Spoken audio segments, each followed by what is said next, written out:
Hello students. पहले हमने इससे प्रीवियस लेक्चर में बात करी थी electric flux through any surface, लेकिन आज बात करने जा रहे हैं electric flux through closed, that is 3D surface. Electric flux through closed surface, 3 dimensional surface. तो हम इसको जानने की कोशिश करते हैं। सबसे पहले देखिए स्फीयर बनाया हमने, ये स्फीयर है हमारे पास, ठीक है।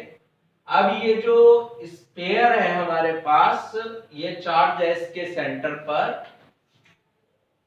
इस स्फीयर से हमें फ्लक्स निकालना है, तो इसके लिए पहले हमने इसका छोटा सा एरिया कंसीडर करा, इस स्फीयर का थोड़ा सा एरिया।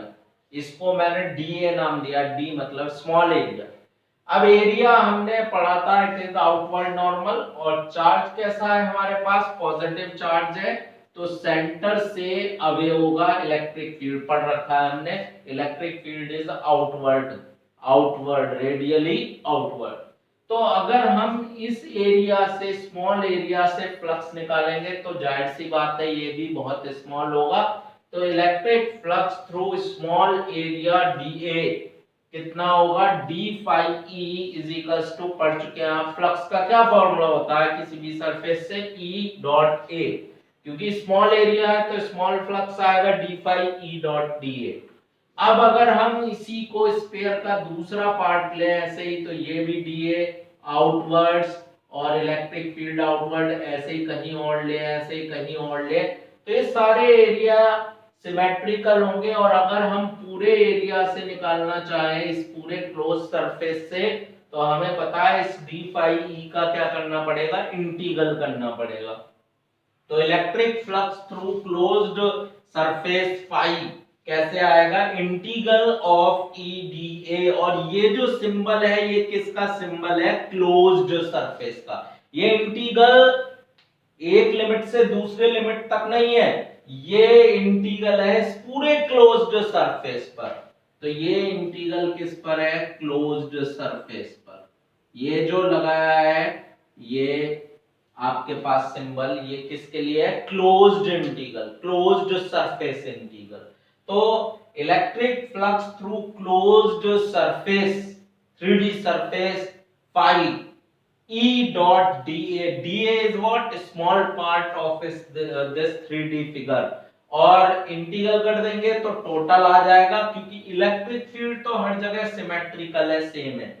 और ये इंटीग्रल का सिंबल है और ये किसका है, क्लोज्ड सरफेस पर, ठीक है।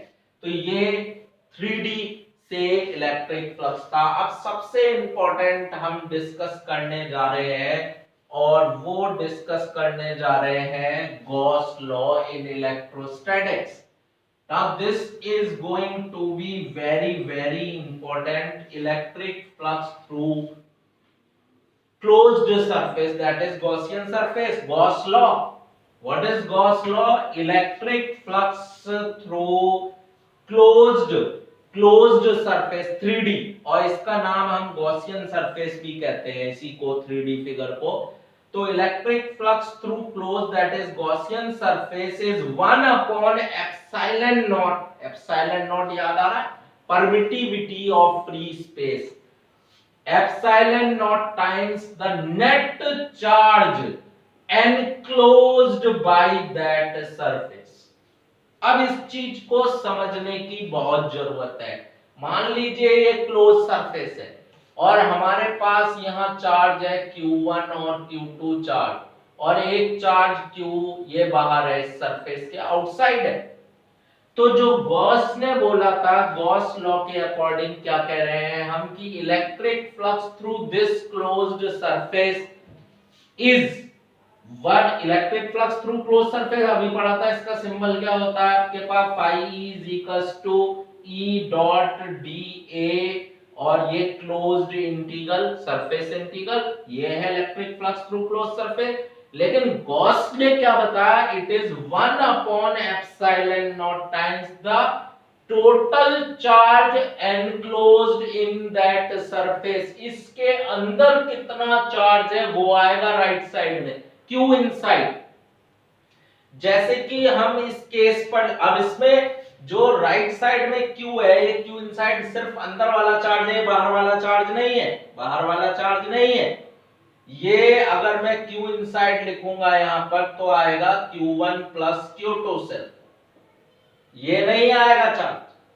अब ये चीज आप बहुत अच्छे से समझ लीजिए, बहुत कंफ्यूजिंग है और बहुत लोग इसमें कंफ्यूज रहते हैं, कंसेप्ट नहीं पकड़ पाते। कंसेप्ट पकड़िए, ये जो इलेक्ट्रिक फ्लक्स है थ्रू क्लोज सरफेस, या तो आप निकालेंगे closed surface integral E dot DA से, इसमें जो ई आ रहा है अगर इस मेथड से निकालेंगे तो इसमें जो ये ई आ रहा है, ये ई क्या है, इलेक्ट्रिक फील्ड, और ये जो ई इलेक्ट्रिक फील्ड है ये टोटल इलेक्ट्रिक फील्ड है। इन तीनों चार्ज का जो रिजल्टिंग इलेक्ट्रिक फील्ड आएगा वो है, फिर से समझ लीजिए, जो लेफ्ट हैंड साइड से अगर आप इलेक्ट्रिक फ्लक्स निकालते हैं इस फॉर्मूले से E डॉट डीए से, closed surface integral of E dot DA, बहुत डिफिकल्ट होगा ये, तो अगर गॉस लॉ नहीं लगाएंगे तो फिर E डॉट डीए से करेंगे क्लोज्ड सरफेस इंटीग्रल, तो ये बहुत टीडियस है, बहुत डिफिकल्ट हो जाएगा, क्योंकि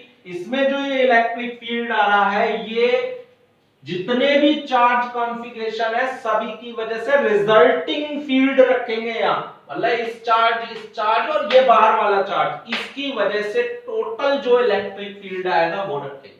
और जबकि गॉस लॉ अगर लगाकर हम निकालें इसको, तो गॉस ने कहा है flux is 1 upon epsilon naught times the charge enclosed, only charge which is inside, जो इसके अंदर चार्ज है सिर्फ वो लेना है। जैसे दो चार्ज अंदर है Q1 और Q2, तो total charge Q1 plus Q2 upon epsilon.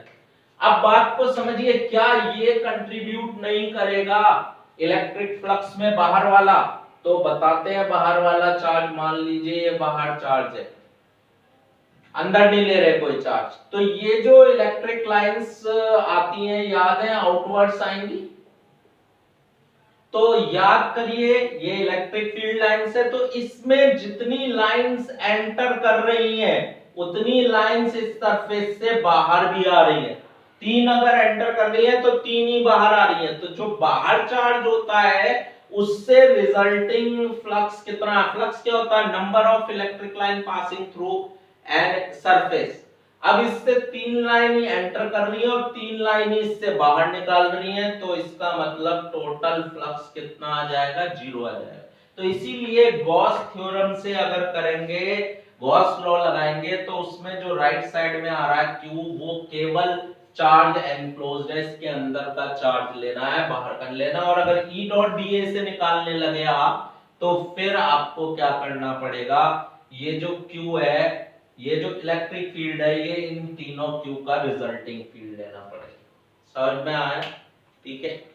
अब हम बात कर रहे हैं, ये जो गॉस लॉ है दिस इज वेरी इंपॉर्टेंट, और ये गॉस लॉ किसी भी सरफेस के लिए लगा सकते हैं, किसी भी क्लोज सरफेस के लिए लगा सकते हैं। गॉस लॉ लगाने के लिए आपके पास, ध्यान रखिएगा, सबसे पहली बात, गॉस लॉ लगाने के लिए पहली बात, सेलेक्ट गॉसियन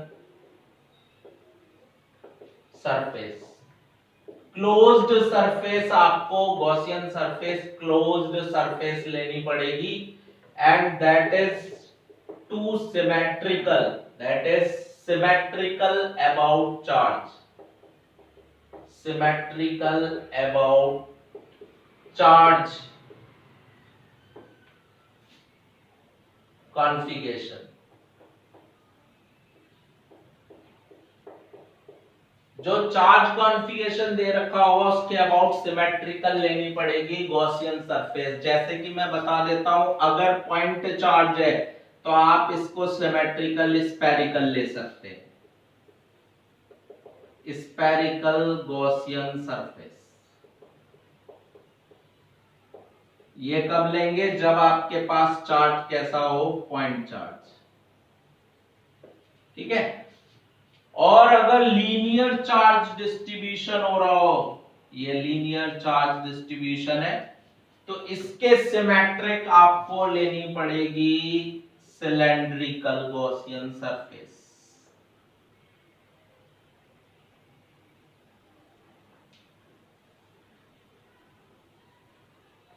ये लेनी पड़ेगी, सिलेंड्रिकल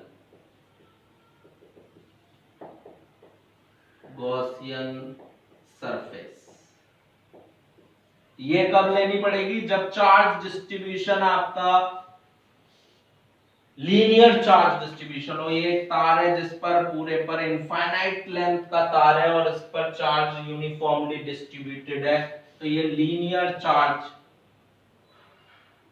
कॉन्टिन्यूअस चार्ज डिस्ट्रीब्यूशन है। इसका भी लीनियर पार्ट है,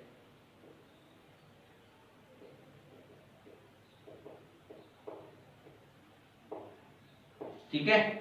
तो सबसे पहली बात है, गॉस लॉ लगाने के लिए आपको गॉसियन सरफेस लेनी पड़ेगी, क्लोज सरफेस माननी पड़ेगी 3D, और वो भी किसके अबाउट माननी पड़ेगी? जो भी चार्ज डिस्ट्रीब्यूशन, चार्ज कॉन्फ़िगरेशन दे रखा होगा उसके अबाउट सिमेट्रिकल लेनी पड़ेगी। दूसरी बात जो है, गॉस थ्योरम लगाने से लिए ये ध्यान रखिए कि electric field should be constant, same. Electric field should be same या कांस्टेंट।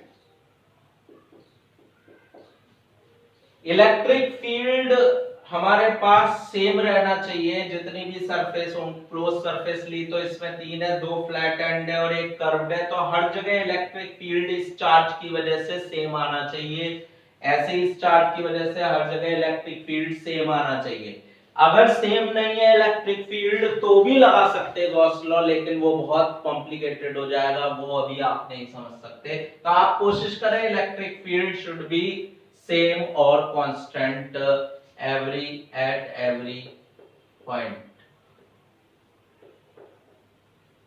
तो ये कुछ बातें याद रखनी पड़ेंगी आपको गॉस लॉ लगाने के लिए। फिर नेक्स्ट लेक्चर में इसको आगे डिस्कस करेंगे।